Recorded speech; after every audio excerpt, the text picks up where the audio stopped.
Hi guys, how are you all? So in this video today we are going to study about class 8 English chapter 7 A visit to Cambridge. So इस video में हम देखेंगे class 8 English का chapter 7 A visit to Cambridge. So let's begin with the video. तो यहाँ पे हम start करते हैं.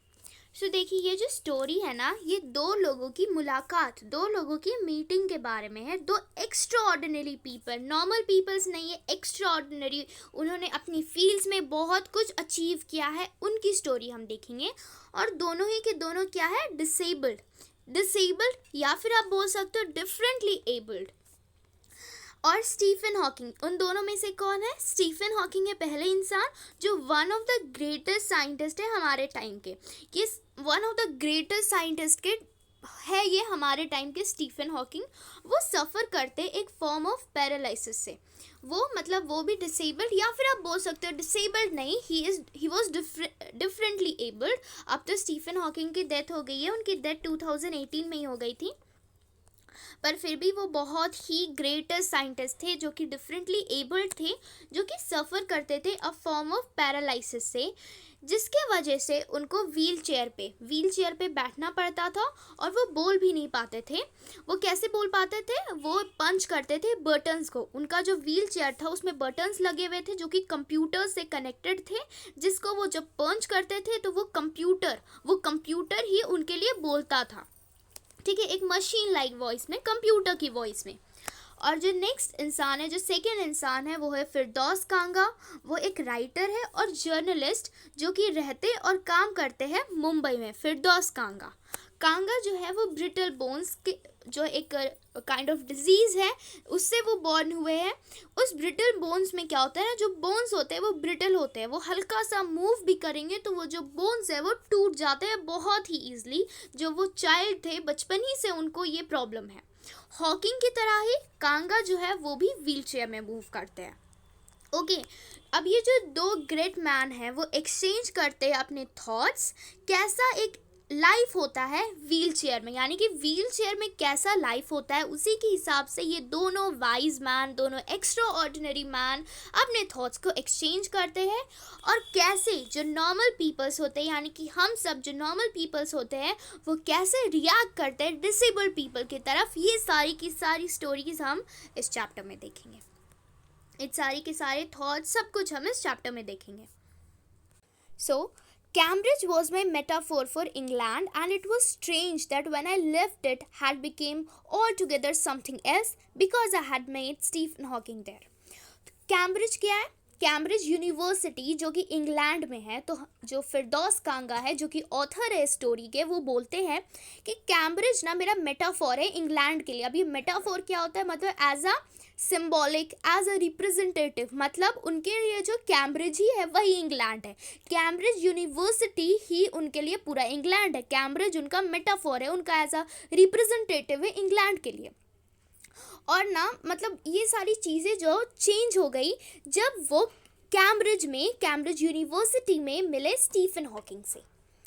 It was on a walking tour through Cambridge that the guide mentioned Stephen Hawking, poor man who is quite disabled now, though he is a worthy successor of Isaac Newton, whose share he has at the university.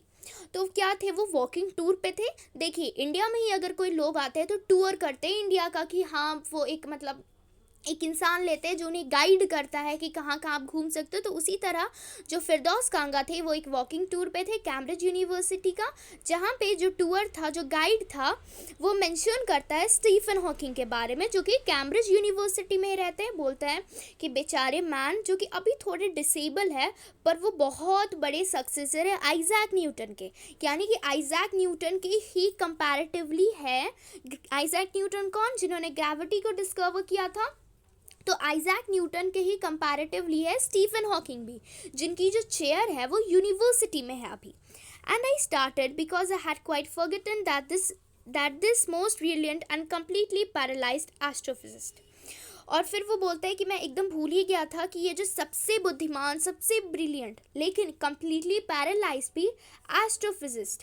Astrophysicist क्या होता है ना, ये मतलब वो क्या थे ना, एस्ट्रोफिजिक्स पढ़ते थे। एस्ट्रोफिजिक्स एक ब्रांच होता है फिजिक्स का जिसमें स्टार्स, प्लैनेट्स और इन सारी चीज़ों के साथ डील किया जाता है, पढ़ाई किया जाता है। और वो ऑथर भी थे a brief history of time के। A brief history of time जो कि एक बुक है जो एक टाइम की सबसे ज़्यादा ग्रेट सेलर्स थी, उसके ऑथर भी है स्टीफन हॉकिंग। तो वो जो गाइड है वो बताता है कुछ, मतलब ऐसे तो पता है ना फिरदौस कांगा को स्टीफन हॉकिंग के बारे में सब कुछ, तो गाइड बोलता है स्टीफन हॉकिंग भी यहीं रहते हैं। तो फिर वो सोचने लगते हैं फिरदौस कांगा कि हाँ, मोस्ट ब्रिलियंट एस्ट्रोफिजिस्ट, और फिर वो ऑथर है अ ब्रीफ हिस्ट्री ऑफ टाइम के।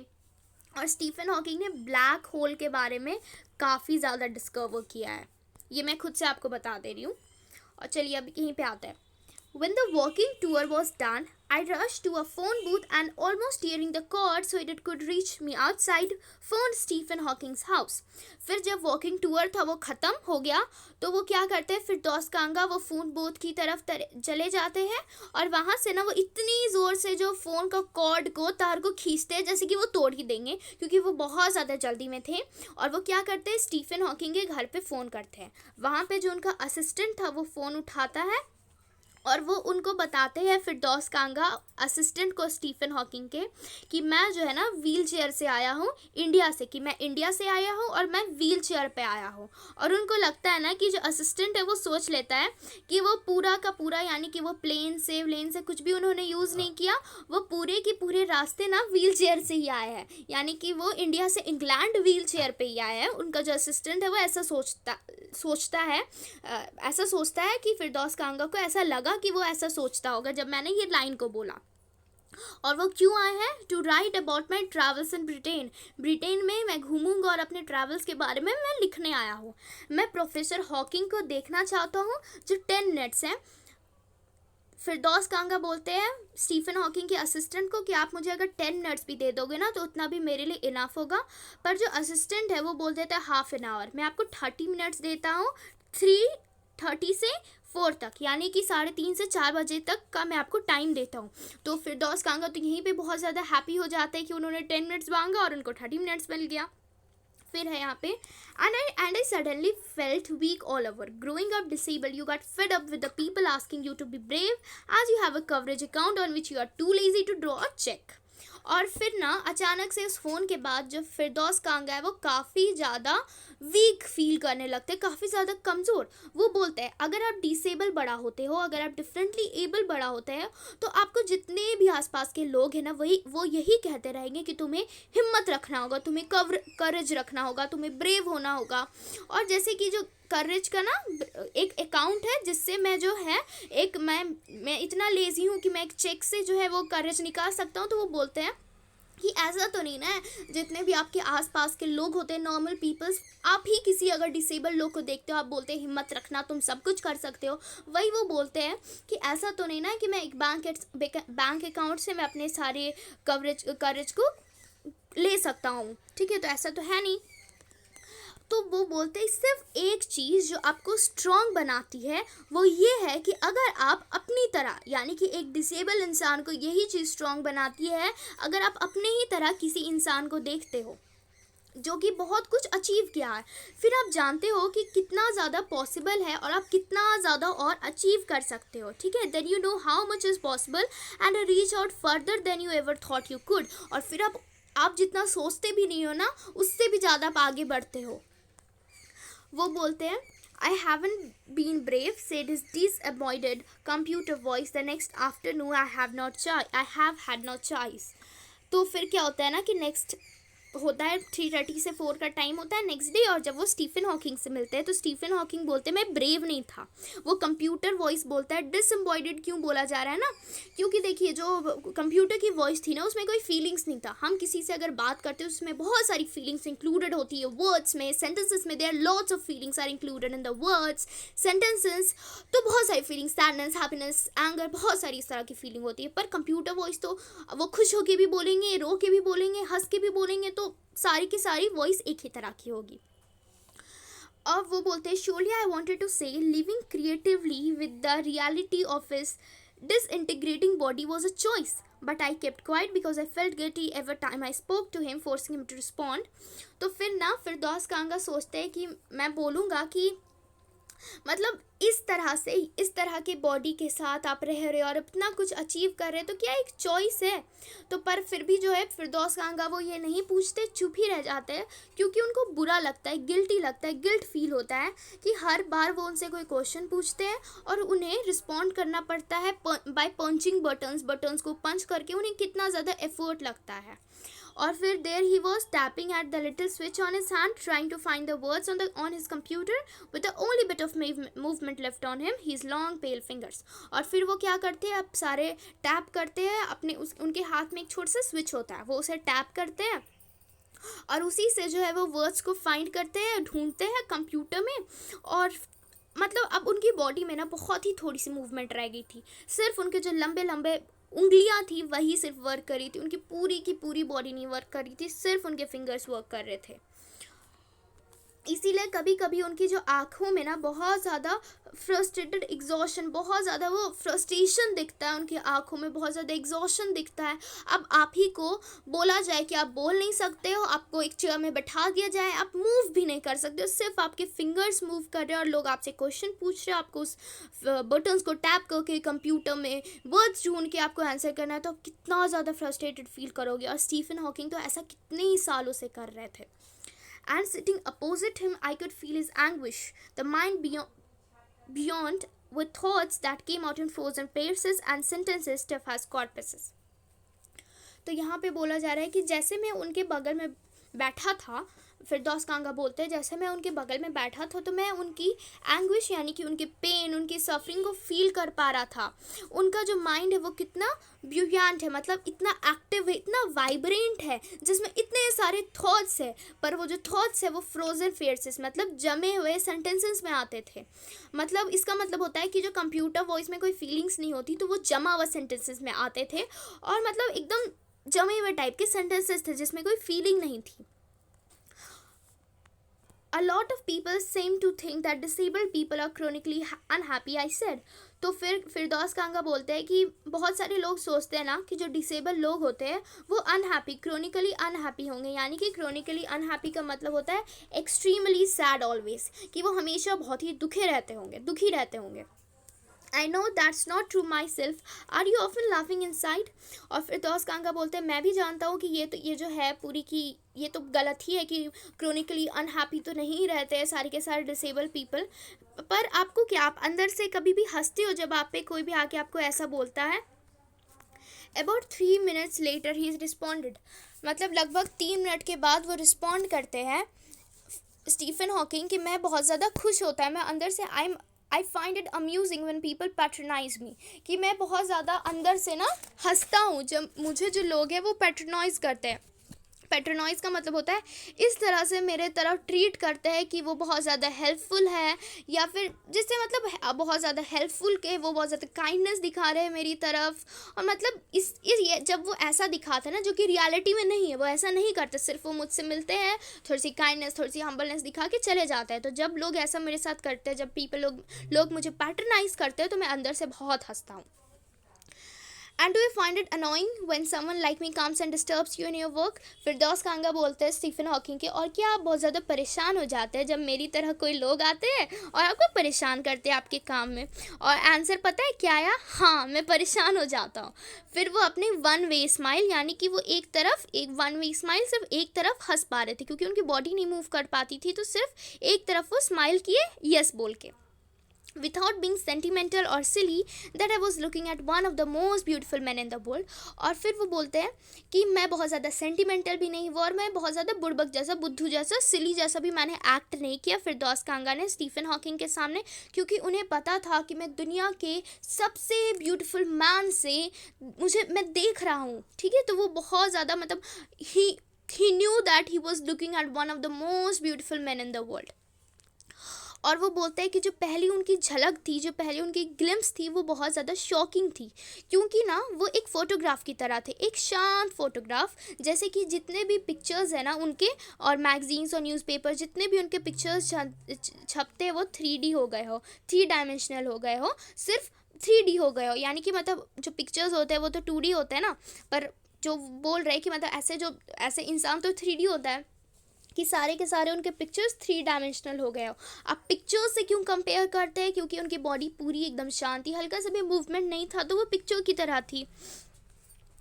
Then you see the head twisted sideways into a slump. फिर वो बोलते हैं आप देखोगे उनका जो सर है वो हल्का सा किनारे की तरफ रहता है, और at the torso shrunk inside the pale blue shirt. और उनका जो बॉडी का जो अपर पार्ट है, यानी कि जो ऊपर का पार्ट है, उसे सिर्फ लगता है कि एक पेल ब्लू शर्ट, यानी कि उस टाइम ना स्टीफन हॉकिंग में ब्लू कलर की शर्ट पहनी हुई थी, इसलिए वो बोलते हैं कि वो पेल ब्लू शर्ट में डाल दी गई है। और वेस्टेड लेग्स, यानी कि ऐसे मतलब टेढ़े टाइप के लेग्स लगे रखे हुए थे, मतलब थे उनके पैर। और आप उनकी आंखों में देख सकते हो जो कि बोल सकते हैं still and they are saying something huge and urgent, कि आप उनकी आंखों में देख सकते हो जो कि बोल रहे हैं, और वो कुछ बड़ा और कुछ अर्जेंट बोल रहे हैं, पर ये बताना बहुत ही मुश्किल है कि उनकी आंखें बोल क्या रही हैं। But you are shaken because you have seen something you never thought could be seen. पर आप बहुत ज़्यादा शेक हो जाओगे, बहुत ज़्यादा शेकन हो जाओगे जब आप देखोगे ऐसी चीज़ को जो आपने सोचा भी नहीं था आप कभी देखोगे। स्टीफन हॉकिंग मतलब वो इस तरह से डिस्क्राइब कर रहे हैं, फिरदौस कांगा इतनी ब्यूटीफुली डिस्क्राइब कर रहे हैं स्टीफन हॉकिंग को। वो देखिए, ये सबसे ब्यूटीफुल लाइन है इस चैप्टर का, ये वाला लाइन जो मैं आपको भी बताऊंगी। Before you like a lantern whose walls are warm so then you glimpse only the light inside. एक लैंटर्न, एक लैंप जो होती है, आप उसे देखिए, जिसके जो पूरे की पूरी दीवारें हैं, जो वॉल्स है, वो पूरी की पूरी जल चुकी है, पर फिर भी आप क्या देखते हो? उस लैंप के अंदर की जो जोत होती है, जो लाइट होती है, उस लाइट की झलक को देखते हो। वो क्या होता है? वो इनकैंडेसेंस होता है मैन का। इनकैंडेसेंस का मतलब होता है वो वही इनर ग्लो होता है, अंदर से जो लाइट आता है एक मैन का, वही होता है। जो बॉडी ऑलमोस्ट इररिलेवेंट, जो बॉडी है वो मतलब पूरी ख़त्म सी हो चुकी है, सिर्फ exist like a case made of shadows. यानी कि वो बताते हैं कि बॉडी ना एक इररिलेवेंट सी चीज़ है, जो कि सिर्फ मतलब ऐसा लगता है ना कि आप शैडोज़ के केस में बंद हो। वो स्टीफन हॉकिंग को बता रहे, क्योंकि उनकी मतलब बॉडी तो कुछ भी वैसी नहीं थी, यानी कि पूरी तरह से मतलब आप बोलोगे कि मतलब स्टॉप हो चुकी थी, बंद पड़ चुकी थी, पर उनका जो इंटरनल सोल था, उनकी जो आइज़ थी, वो बहुत ब्यूटीफुल थी, वो बहुत कुछ बता रही थी, है ना। So that I know believer in eternal source, know that it is what each of us, everything else an accessory। तो वो फिरदौस कांगा बोलते हैं मैं कोई आत्मा वात्मा यानी कि सोल वोल में काफ़ी तो विश्वास नहीं रखता हूँ, पर मैं ये ज़रूर बोल सकता हूँ कि जो हमारे अंदर है वो क्या है, हमारा सोल ही है, कि हम रियलिटी में कैसे हो, और हमारा बॉडी, हम कैसे दिख रहे हैं, हम कितने ब्यूटीफुल हैं, हम कितने हैंडसम हैं, हम किस टाइप के कपड़े पहन रहे हैं, वो सिर्फ एक एसेसरी है। एसेसरी मतलब एसेसरी वैसी चीज़ें होती है ना जो कि ज़रूरी नहीं होती है, ठीक है, पर वो एक्स्ट्रा होती है, जिससे जो चीज़ हमें डेकोरेट करती है। जैसे हम कोई भी किसी भी टाइप के जो है क्या करते हैं, वो एसेसरी होती है। जब हम किसी भी टाइप का क्या ज्वेलरी वगैरह पहनते हैं तो वो एक एसेसरी होती है जो ज़रूरी नहीं होती, पर हमें डेकोरेट करने के लिए वो यूज़ होती है। तो वो बोलते हैं फिरदौस कांगा की जो पूरी की पूरी बॉडी है वो सिर्फ और सिर्फ एक एसेसरी है, पर जो सबसे बड़ी चीज़ है ना वो सोल है उस इंसान का, कि वो रियलिटी में वो इंसान कैसा है। फिर फिरदौस कांगा बोलते हैं उनसे कि स्टीफन हॉकिंग से कि आपको क्या लगता है सबसे अच्छी चीज़ क्या है डिसेबल होने की। तो स्टीफन हॉकिंग बोलते हैं मुझे नहीं लगता कुछ भी ऐसी चीज़ है ना जो अच्छी है डिसेबल होने की। और फिर फिरदौस कांगा बोलते हैं कि एक तो अच्छी चीज़ है ना कि आप डिस्कवर करोगे कि कितनी काइंडनेस है, कितनी काइंडनेस बची हुई है इस वर्ल्ड में, क्योंकि कोई भी डिसेबल इंसान को देख के काफ़ी काइंडनेस दिखाता है, तो आप ये तो डिस्कवर कर पाओगे ना कि कितनी काइंडनेस इस दुनिया में बची हुई है। तो स्टीफन हॉकिंग बोलते हैं यस इट वॉज वो बोलते हैं ना, स्टीफन हॉकिंग बोलते हैं इस बात पे वो अग्री करते हैं।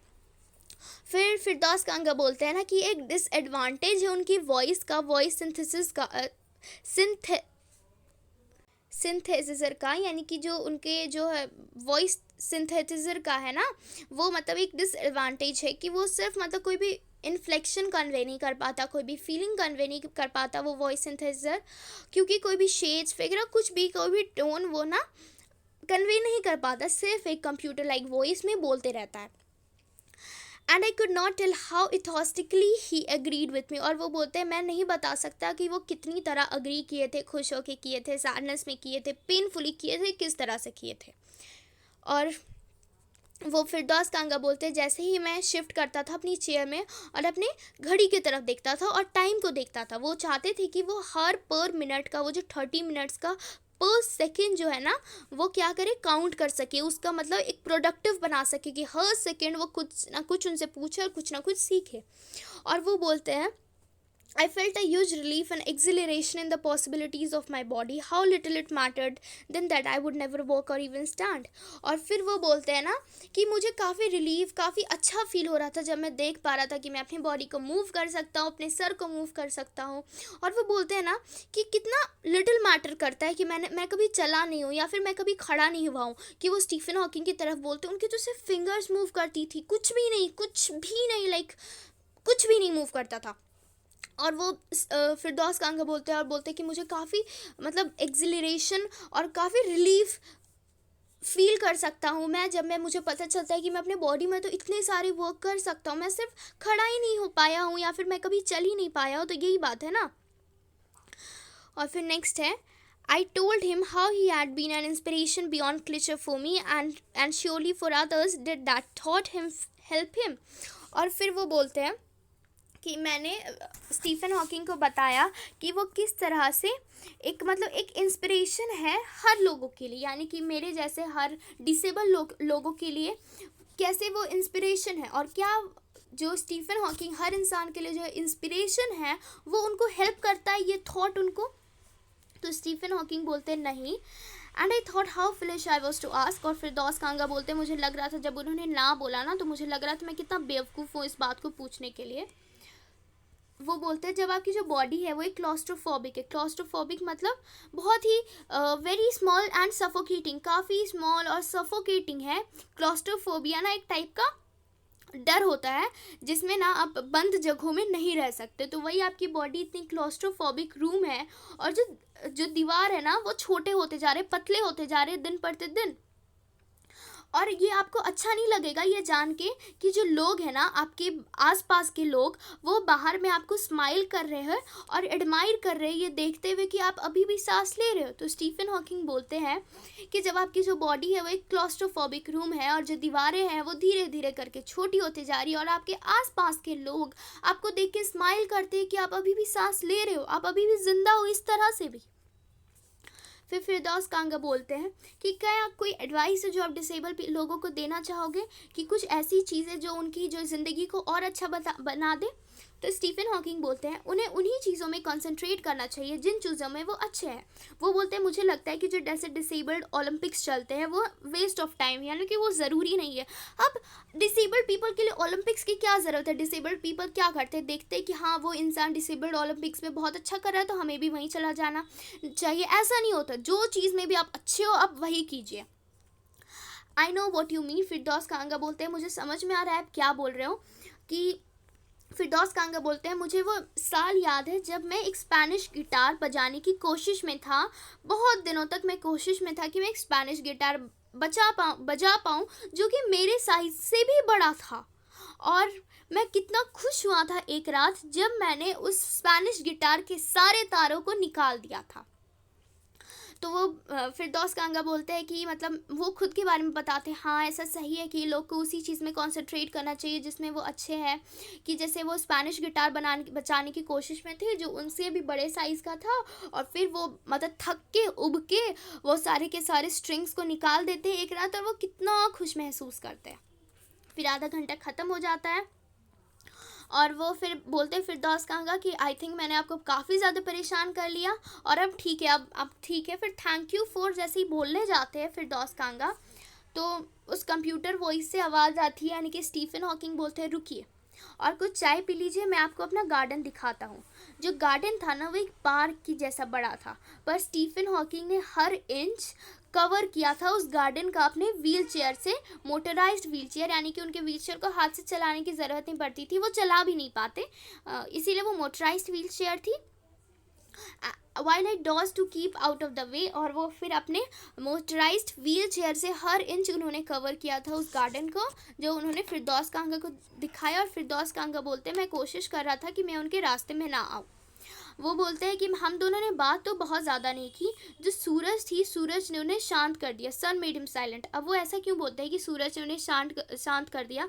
क्योंकि जो लेटर्स थे ना स्क्रीन में, जो भी आप फ़ोन ही में बाहर देखते हो बहुत ज़्यादा धूप में, बहुत ज़्यादा रोशनी में, तो आपको वो जो है ना वो दिख नहीं पाता। तो वो बोलते हैं कि जो लेटर्स है ना स्क्रीन के, वो ग्लेयर में जो यानी कि जो चमक थी सूरज की, उस वजह से वो मतलब दिख नहीं रहे थे स्टीफन हॉकिंग को। तो वो बोलते कैसे? फिर 1 घंटे बाद मैं जाने के लिए तैयार था। मुझे नहीं पता था कि मैं क्या करूं। मैं उन्हें किस भी नहीं कर सकता था और रो भी नहीं सकता था। मैंने उनके शोल्डर को टच किया और फिर मैं बाहर निकल गया उस समर इवनिंग में। मैंने पीछे मुड़ के देखा और मैं जानता था कि वो वेव कर रहे, यानी कि मुझे बाय कर रहे, पर वो कर नहीं रहे थे क्योंकि वो कर ही नहीं सकते थे। जब मैं उन्हें देख रहा था, an embodiment of my bravest self that I one was moving towards, the one I had believed in for so many years alone, I knew that my journey was over for now. वो बोलते हैं कि जब मैं उसे पीछे देख रहा था कि मुझे मतलब बहुत लग रहा था कि मैं बहुत ज़्यादा ब्रेव हूँ, मैं आगे की तरफ बढ़ रहा था, जैसे मतलब वो बोलते हैं कि मैं आगे की तरफ बढ़ रहा था। और फिर वो जानते थे कि अब तो मैं स्टीफन हॉकिंग से मैं मिलूँगा भी कि नहीं, मेरी बातें भी होगी कि नहीं। तो वही बोलते हैं कि कितना अच्छा लगा उन्हें स्टीफन हॉकिंग से मिलके। तो यहीं पे जो हमारी स्टोरी है वो ख़त्म होती है। काफ़ी ब्यूटीफुल स्टोरी थी। अगर आप स्टोरी के एसेंस पे ध्यान दोगे ना, एक एक लाइन पे, एक एक सेंटेंस के बहुत ही ब्यूटीफुली बताया गया है स्टीफन हॉकिंग के बारे में। Disabled no, it's not disabled, it's differently abled people के बारे में काफ़ी ब्यूटीफुली एक्सप्लेन किया है। तो ये स्टोरी काफ़ी अच्छी है। So thank you for watching this video. आप लोगों को कैसा लगा वीडियो आप लोग कमेंट सेक्शन में ज़रूर बताइएगा। लाइक शेयर सब्सक्राइब कमेंट ज़रूर कीजिएगा। Thank you.